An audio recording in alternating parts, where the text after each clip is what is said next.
Hey guys, and welcome back to another video. Today we are going to be talking about Samurai 8, Chapter 15, and okay, so I tried to do a live reaction, well, I guess recorded live reaction, and it just didn't, I don't know, it didn't feel right. I just kind of got through it. It didn't feel like how it did for my One Piece review, so I kind of trashed it and decided I'm just going to do a regular review for Samurai 8. At the very least for this week. It might be the kind of thing where I just do those kind of reactions to One Piece. I don't know. We'll figure it out as we go along. But we have a nice, good review for this chapter. This was kind of like, it was an important chapter, I think, to get our characters moving along to their next destination at the very least. Or at the very least into their, like, new adventure. And it was also kind of, in a sense, a transition to the next step in the fight against the Usama style people. I call them Usama style people, but that's a weird way of saying it. Usa style. Either way, let's get started. So we start the chapter off with Furuta. He is officially dead. He's just dead. He's dead. The last time I kind of gave the whole chapter, not that I didn't enjoy it, but I kind of gave it a lukewarm thing, because half of it was basically just them grieving over Furuta, and we don't know Furuta all that well, so I didn't really have that many feelings about him.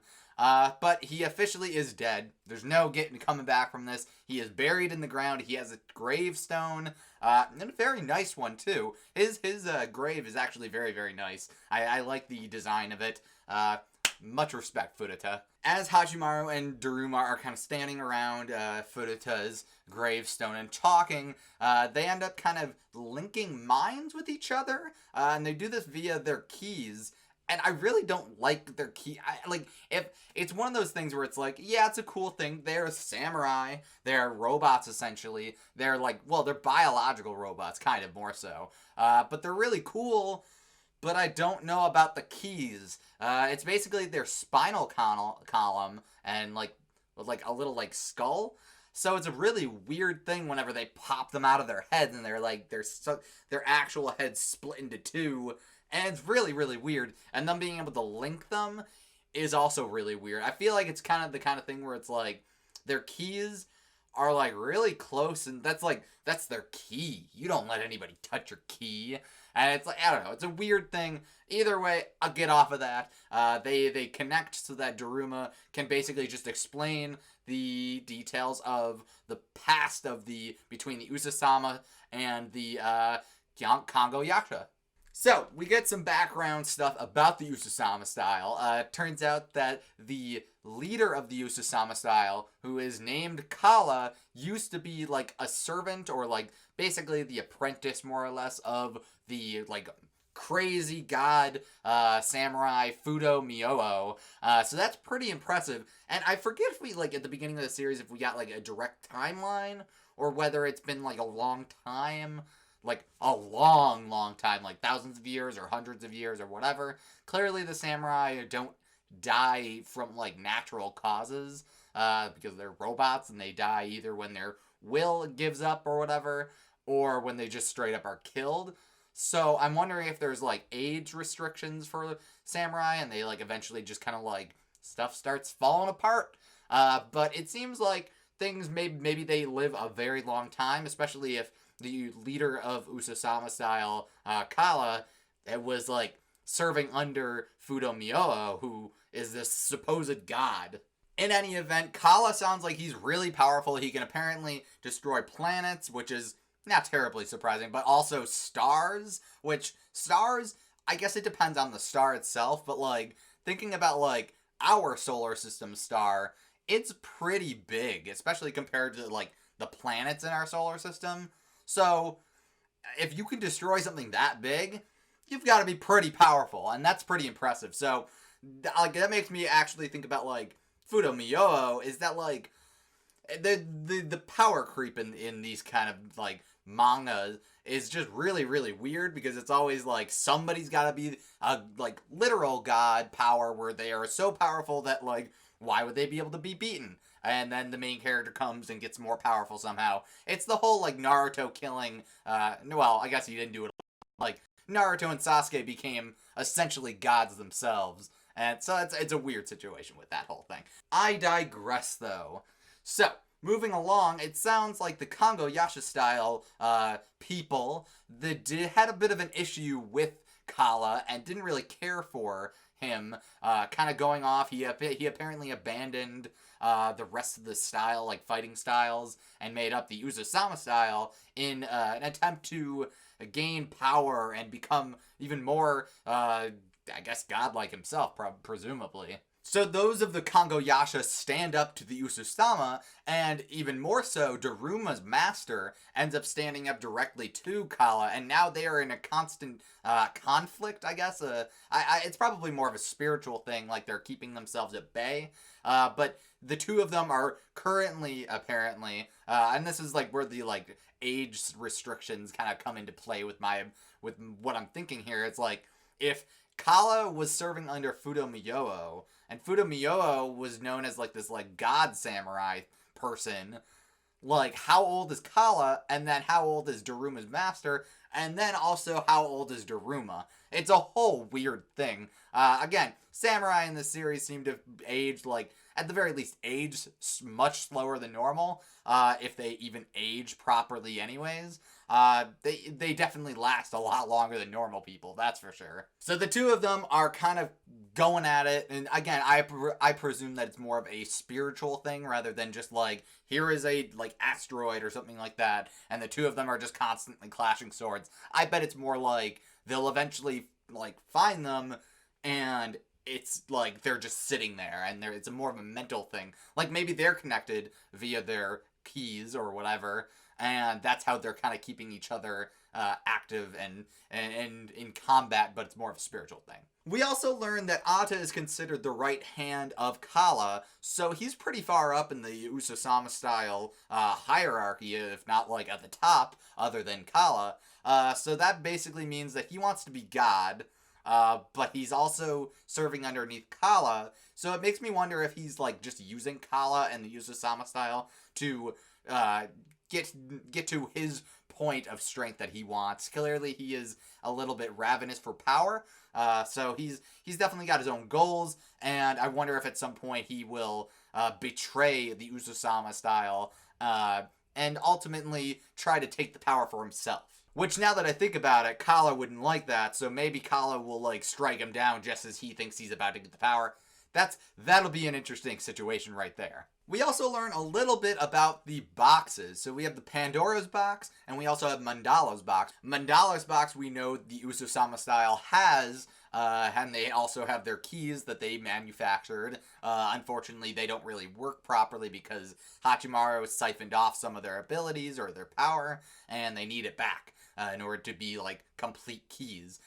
So they have their box, but they can't open it. But then we also have the Pandora's box, which is presumably has not been found or is somewhere safe currently, anyways. But the whole thing about the boxes is that Pandora's box has the ability to save the galaxy or whatever, and Mandala's box ultimately has the ability to destroy the galaxy. So it's a pretty decent black and white, good versus evil, pretty cliched kind of thing. But with all this like extra samurai stuff going on, it's more interesting than it maybe would appear otherwise. In any event, both of these boxes require keys, and I'm wondering if they require the same keys, and it's like, oh, whatever, or whether it's just like, oh, the one box requires like keys of darkness, and then one box requires keys of like light. And also, does it kill the person who's like, isn't the whole thing that like basically you, in order to obtain a key, you need to rip it out of somebody and they're dead at that point? Do they die, or is it the kind of thing with like, if you like a Pandora's box, if you gather all 7 people, you can use them, like as long as they give up their power willingly to unlock it, maybe they all live. I don't know. Maybe it's like a willingness or something like that, but you can also obtain the keys by basically just ripping out their spinal cords and whatever. Daruma also then goes on to explain that basically, so I don't know whether he has an exact reason for why he is in this cat body, despite being known as like the dog samurai or the lone wolf dude. But his master basically said there's a reason for him being blind and being in this cat body. He just needs to kind of find it and find his way. He has his goals to find the key, find the boxes, reverse that, find the keys and find the box and do what he needs to do. And also, apparently, he has visions. One such vision is of a samurai looking super dope, although you just see his back, and his princess, and he's got his armor on, and obviously it's Hachimaru that he saw, so he knew that Hachimaru had gotten his key, and he became a samurai because he had a vision of this, and then he also had a vision of him being a dope adult and being like an awesome samurai. So presumably at some point we will have a time skip where Hachimaru is a bit more seasoned, a bit more stronger, and I imagine that Daruma will probably die. I don't know. He's basically Jiraiya of this series because he's training, I was about to say Naruto. He is training Hachimaru like Jiraiya was training Naruto. So, I don't know. Whatever. In any event, he foresaw a powerful samurai standing with his princess, wearing his armor with a white samurai soul sword, and he knew exactly that it was Hachimaru.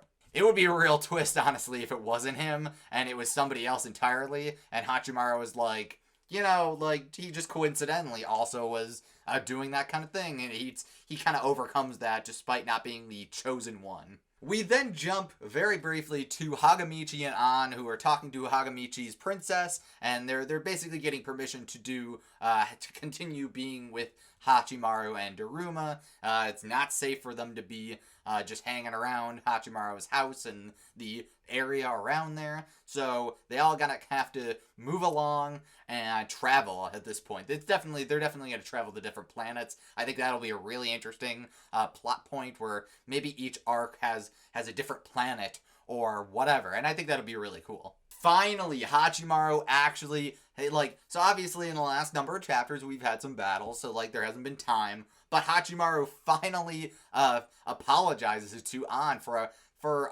basically lying to her face and being kind of a little twerp. Obviously, during the battle, they kind of had, not in any words, but, he proved himself. He can be strong, and he's learned a life lesson.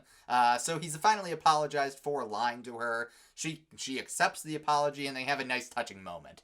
Also, he promises to protect her and be an upright citizen, although he does admit that he is still technically a toothpick, so he knows that he has a lot of room to grow, and is like, listen, I'm going to protect you no matter what, just bear with me as I get stronger. And I really like this Hachimaru. I like him being more modest and kind, rather than being a jerk that doesn't want to listen to his master, despite wanting his master to teach him things, and then also lying out his butt and just being an overall twerp.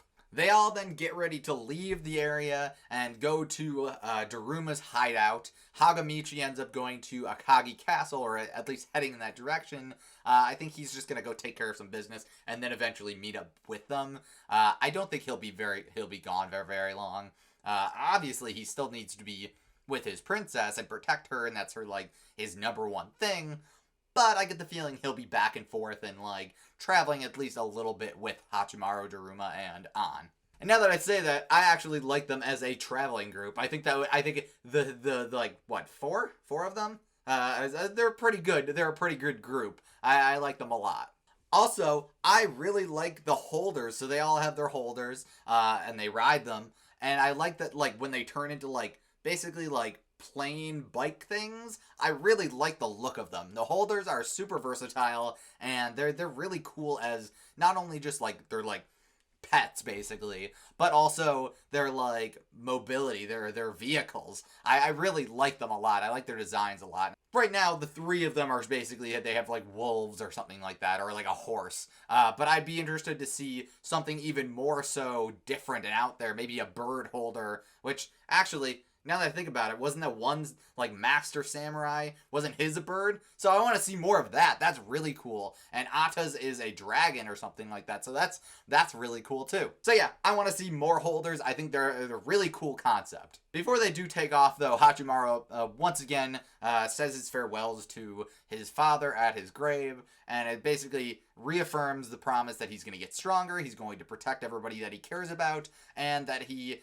will, that's his samurai calling. That he has finally learned a lesson, and he's going to keep moving forward, and then that's his thing. Basically that he's going to become a dependable person.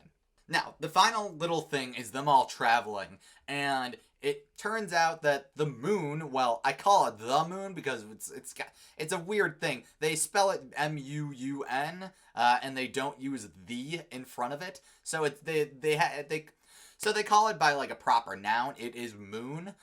So they find out that Muun is split in half by Ata, and that it is now falling towards the planet and basically going to kill a lot of people. And while Hagamichi is freaking out about it, understandably, Daruma seems a little less nervous about it. He makes a little crack about how, like, that must be Ata's souvenir that he left for Daruma, and makes sense. I mean, I didn't quite understand it before, but that makes sense. He then tells Hachimaru that he's going to teach him his greatest technique, and I wonder if that's different from that, like, other wolf technique that he used against Ata. So if that was not his strongest technique, or his greatest technique, wonder what his real one could be. And finally, they do technically get to Daruma's hideout. However, because Muun is falling at them, they need to kind of move some stuff along. And it turns out that his hideout is a giant, like, turtle holder. And that's super cool. Like I was saying, I want to see more holders that are not just like,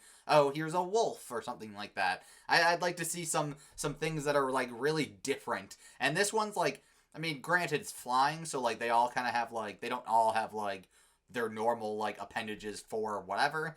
They basically, their arms turn into wings, but it looks like it's, like, a sea turtle, and I really like that a lot. And you can get inside of it, so it's kind of more of a fortress, and I imagine this is what they're going to use to travel planets and go to different areas in the galaxy. So that's really cool.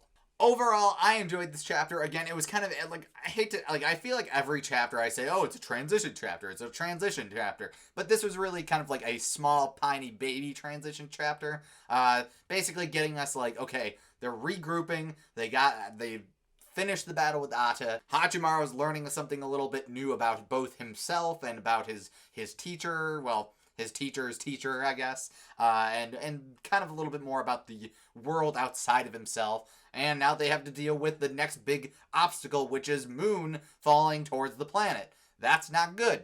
Also, Daruma has a giant turtle base holder pet thing. It's really, really cool. So yeah, I enjoyed it enough. I thought it was okay. I thought it was pretty good. But let me know what you guys thought down below in the comments section. And make sure to leave a like if you did enjoy this video. Also, if you want to see more from me, make sure to subscribe and ring the bell. That way you'll get all the notifications when I upload. I will see you guys in another video. So long!